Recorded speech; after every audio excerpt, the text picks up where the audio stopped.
How are you holding up? Fine, I guess. Thanks for asking. You know, Corporal, I've been meaning to ask you something. Yes? Well, not knowing your mother and all that shit your father put you through. Do you ever feel lost?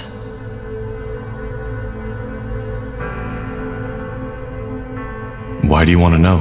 Oh, I'm just wondering, I guess. So, what's your answer? I manage. I see. You know, I haven't told you that yet, but actually our pasts aren't so different. Save for the fact that my father didn't try to conquer the world, at least not that I know. How are our pasts alike then? Simply put, I also didn't know my mother. And my father was a bastard if there ever was one. What happened to your mother? She died giving birth to me. I'm sorry. It's alright. As I said, I never knew her. I take it you and your father aren't on good terms then. You are of great wisdom, Tahar. No, we were not. I was and still am the only heir of the family, and if there's anything my father ever cared about, it was prestige. You see, it might not be obvious, but I'm actually of noble blood. Pure blood, as Finn and Mir elves call it. Nothing impressive, small nobility. You know, similar to the kind of Nortander nobility that's always around at royal festivities, licking everyone's boots so that they just don't forget about them. There's nobility in Finn and Mir? Oh, yes, there is. They don't call it that, but essentially Finn and Mir is an aristocracy. How so? Well, as you might know, elven culture heavily revolves around the White Tree, a gift from their goddess Ellen. Simply put, the tree is revered and guarded by a group of mages, of seers, called the Council. They're the rulers of our country, 6 women and 6 men. Now, according to the ancient lore, when a seer dies, his or her successor is chosen by the Council. However, it has become custom that a seer should be replaced by someone from his bloodline. Someone pure, as they call it. Which means they make sure that the power stays within the right families. Indeed. And even though elven families in themselves are small, if you count all the cousins, aunts, and uncles, the members of just one council family could populate a whole township. In other words, the closer your blood ties with the council, the closer you are to the White Tree. And thus, the higher your standing. So I assume your father put you under a lot of pressure. Yeah, that's one way to put it. I barely had a childhood. It was all stern-faced teachers instead, trying to feed me language, history, math, and magic from the day I could speak. And I can't even remember all those festivities and religious ceremonies I had to attend. It was as if I learned the meaning of the word small talk before I learned how to ask for my mother's teat. Not that she would have been around to listen. What was your father hoping to gain from this? Isn't it obvious? He wanted to marry me off, and thus expand our petty little family's prestige. But it never came to that. Almost. If he simply wanted to arrange a marriage for you, then why teach you magic, maths? When these things happen in Nortander, it's usually more about, how shall I put it? The looks? And the ancestry, yes. Well, these things play a big role in Finn and Mir too, but to be considered a good match, education and magical talent are just as important. For a priest, let alone a pure blood, to be seen with an uneducated, non-gifted street elf is frowned upon, not to say forbidden. Also, from what I've learned, it's mostly young women and girls who get married off in Nortander, isn't it? Yes. Well, this isn't the case in Finn and Mir. If the head of a family decides to do so, a young boy or a young man may have the same fate as the one I just escaped by a hair's breadth. But this is a topic you could fill books with. Probably not for now. I see. How about friends? Oh, that's another topic. I was allowed to go out and play as long as it was with the right people. Still, I didn't, which was my choice, really. One of the few I made in those years. I preferred to stay on my own. How come? I don't know. See, I've always felt a bit ahead of others. As you know, we think in other dimensions than you do. Our lives are a lot longer. What that means is that an elf who has seen 20 winters is still considered and looks like a child, thus behaves as such. I just never felt at home with most people, especially around my age. And that feeling never changed. Where is your father now? Dead as a doornail. He got assassinated some years before I was allowed into the priesthood. Assassinated? What happened? He got mistaken for someone else. But it doesn't really matter. Let's not talk about it. Sounds like he got what he deserved. I don't believe people get what they deserve. They get whatever life or the Guardians bother to give them. Murderers live to be 100. Children die in the birthbeds. Ultimately, the biggest fallacy is that we like to believe that there's someone who gives a damn. We're on our own, and we have to make the best out of whatever life throws at us. I did. And even though not all worked out as I had planned, I'm here. And I'm free.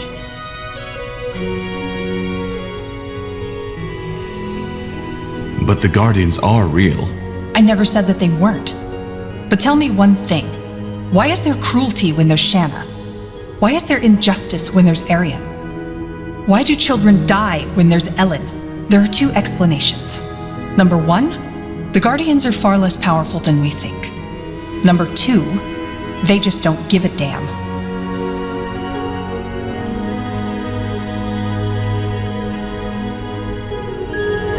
Or maybe we're just not meant to understand. Maybe their ways are unfathomable. Yeah, right. Maybe it's all just unfathomable. Let's just accept that and live in ignorance, shall we? The gods aren't the answer. Yeah, every once in a while there's the token miracle healing, but chances of your prayers being answered are next to none. So you can either sit on your buttocks hoping that some god will take pity, or you can take your fate into your own hands. That's a cynical way to see things. No more cynical than to believe that the gods care. Why? Well, if you had the power to intervene without risk and you don't, what does that make you?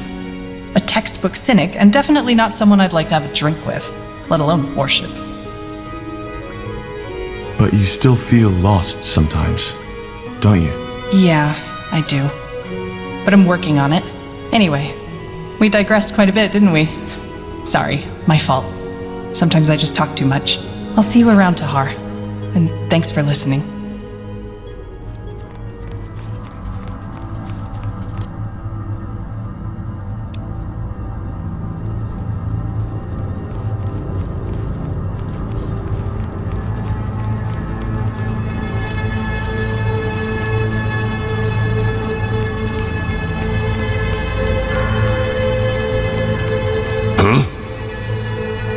How did you become a shapeshifter? I was chosen.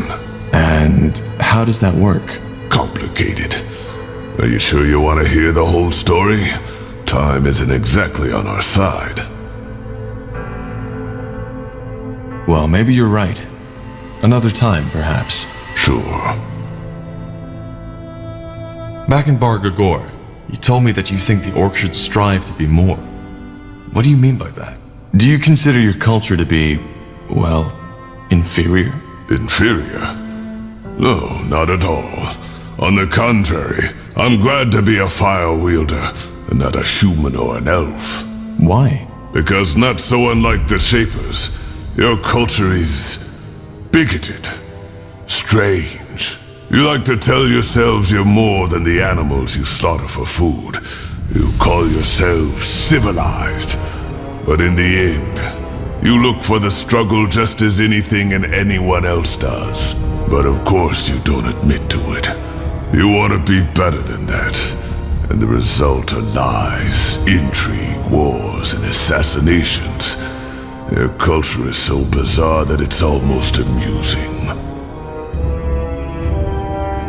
Well, you have a point. I know. So no, I don't consider our culture to be inferior. But we've gone astray. Fools such as Krell was one. They're the reason your race looks down on us. If Zakrak had wanted us to be ever fighting ravaging brutes, he wouldn't have given us minds to begin with. Every brawl, every battle, every war has to have a purpose. It isn't something done for pleasure. Yes, it can be enjoyed. But at its core, it is ritual. The most basic one of nature. In other words, violence and war are good and necessary, but only within measure? Yes, and it should be learned from. That's where most orcs disagree. They claim to value wisdom, but when asked to choose between words and a club, they always choose the club. And as you see, This is why our culture has stagnated.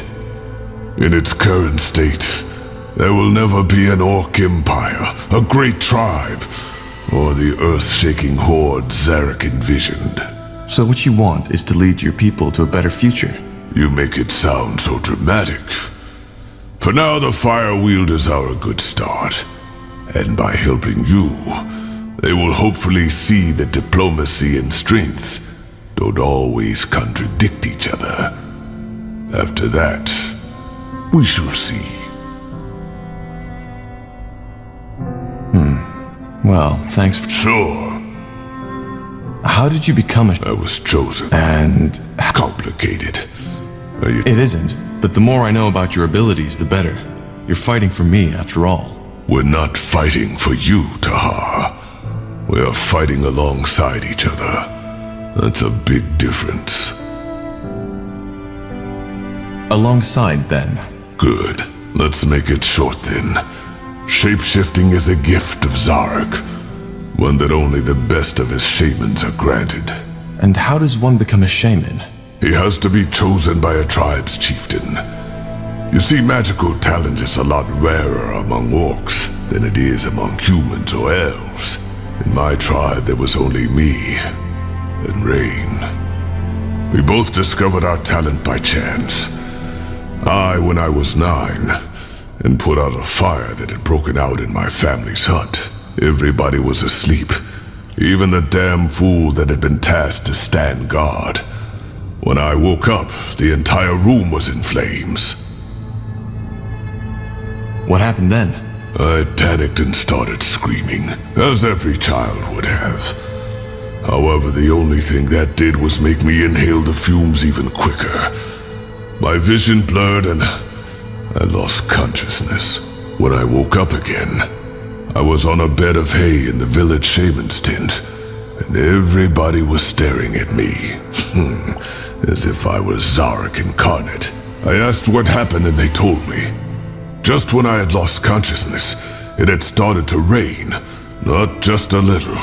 It was a full-fledged storm, a deluge from the skies. With not even a minute, all the tents in the village had been flooded. The fire wasn't extinguished right away, but was quickly put out by the other orcs that had been awoken by the storm. That's impressive.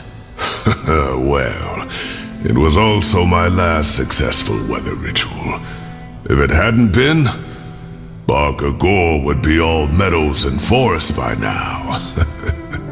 According to my brothers, I had an orange shimmer in my eyes and was muttering strange words when they took me to the shaman.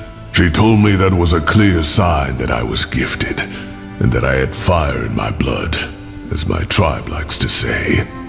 Of course, it changed my life entirely. All of a sudden, I was my cal's pride.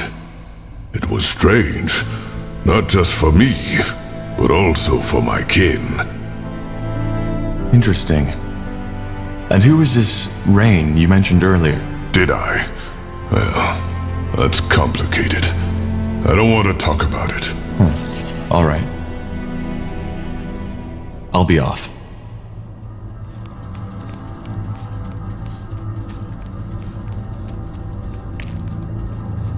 Understood.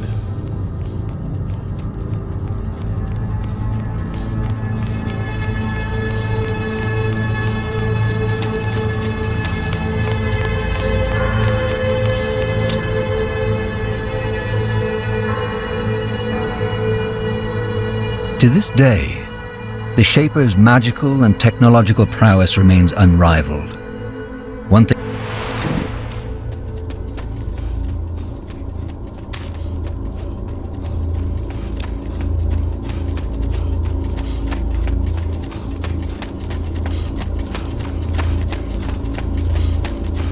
Tahar, may I help you with something?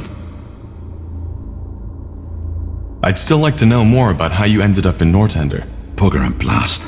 And here I was hoping you'd forgotten. Alright, I'll tell you. But only under one condition. Yes? That I get to ask you a personal question too. Then we have a deal. Go ahead, I'm listening. Fair enough. I was born in the Windwall Mountains.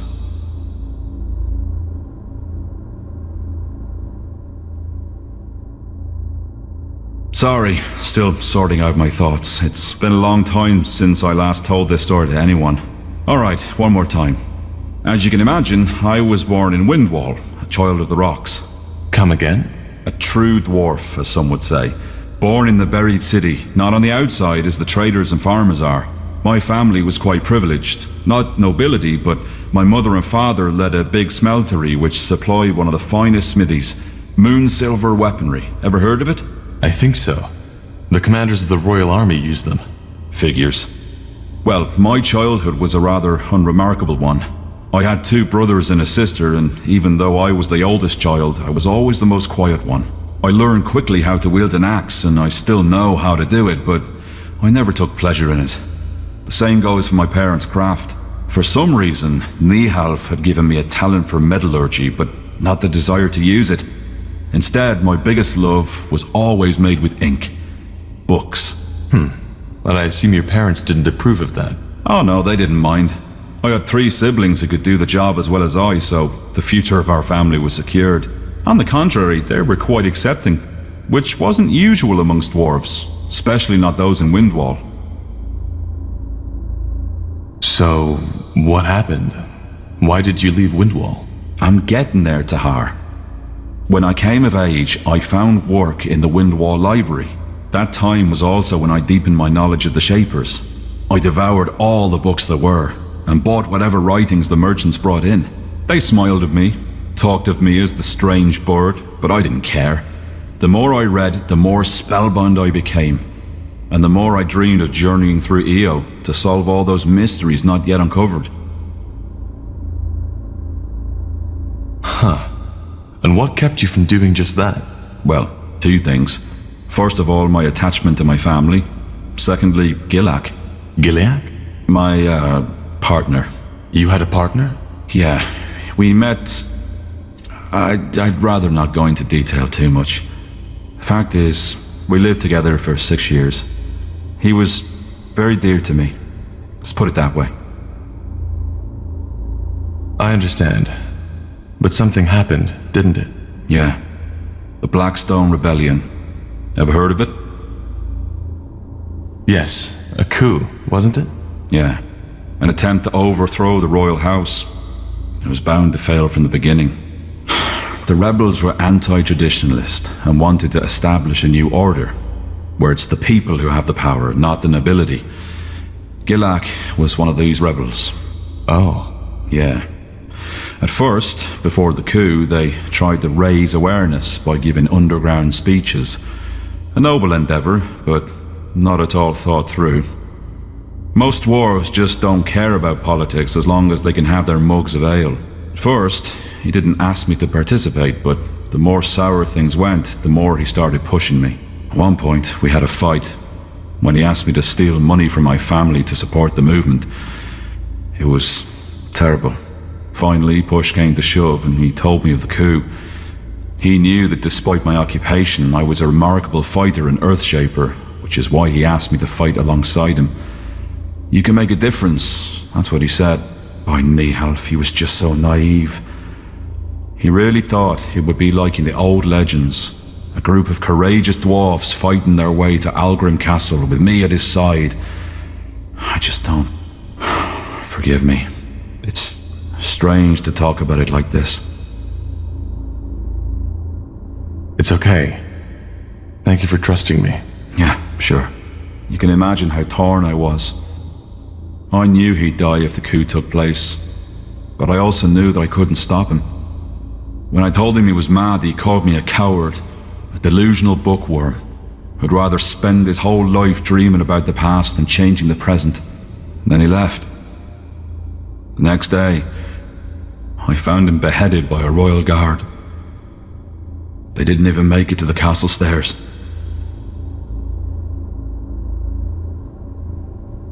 What happened then? I ran. Not only because I'd rather have died than returned to that empty house of ours, but also because they would have arrested me too. Our relationship wasn't a secret, and in their eyes, I was as eccentric as Gilak and his friends. And we all know how dangerous eccentrics are, don't we?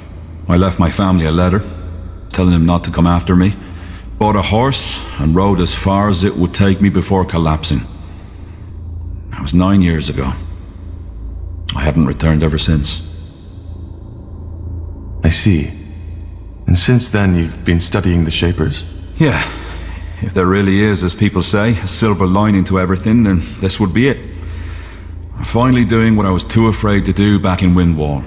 I'm living my dream. Though the price I paid for it was high. And you know what, Tahar? What? There's a third reason to my fascination with the Shapers I haven't told you about yet. It's Gilak. Stupid as it may sound, there's a part of me who wants to prove him wrong. To show him that the past has value.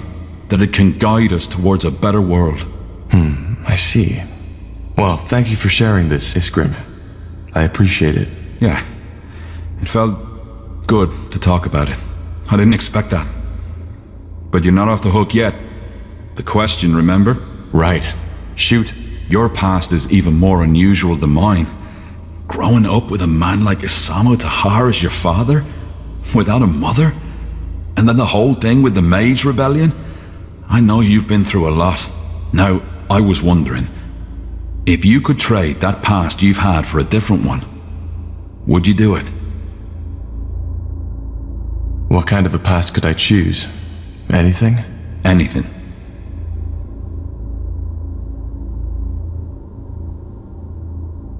Honestly, I try not to think too much about the what-ifs.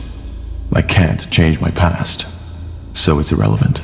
Yeah, I guess it is. Either way, pleasure speaking with you. Hope this wasn't too grim for you, but then again, you asked for it. Give me some time now, will you? Sure.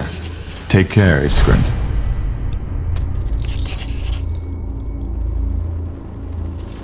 Tahar, finally! Do you have the stone? I do. What now? How do we connect it to the Nexus? Well, I've done a little research on that. It should be pretty straightforward. Give me the stone for a second, please. Sure. Thanks. Now, let's see.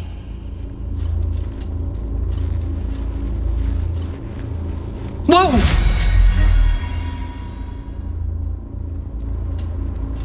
This is amazing. What the heck just happened? Was that the stone? Yeah. It seems like our plan worked. The stones are the power sources of the Nexus. Not sources, Tahar. They're simply the catalysts. As I said, the energy, all this magic, it comes from someplace else. Well, I definitely know why the Shapers were so powerful now. If they were able to harness that, I wouldn't want to be their enemy. Pain. Pardon? Rekindling this place. I can feel their thoughts now. At least, some of them. You mean the Shapers' thoughts? Those who connected themselves to this place. The ones who had the power of telepathy.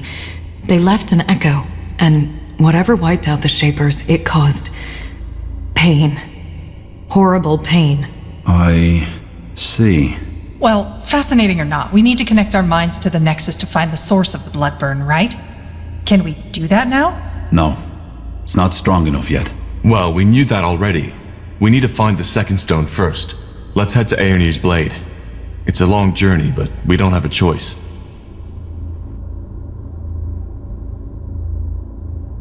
What do we need?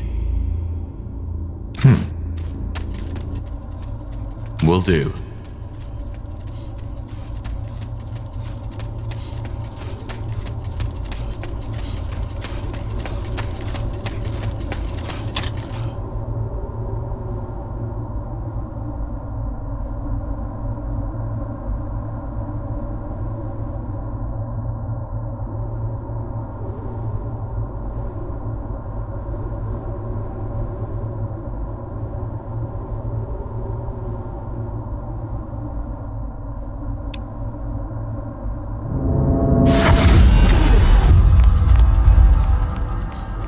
Now would you look at that?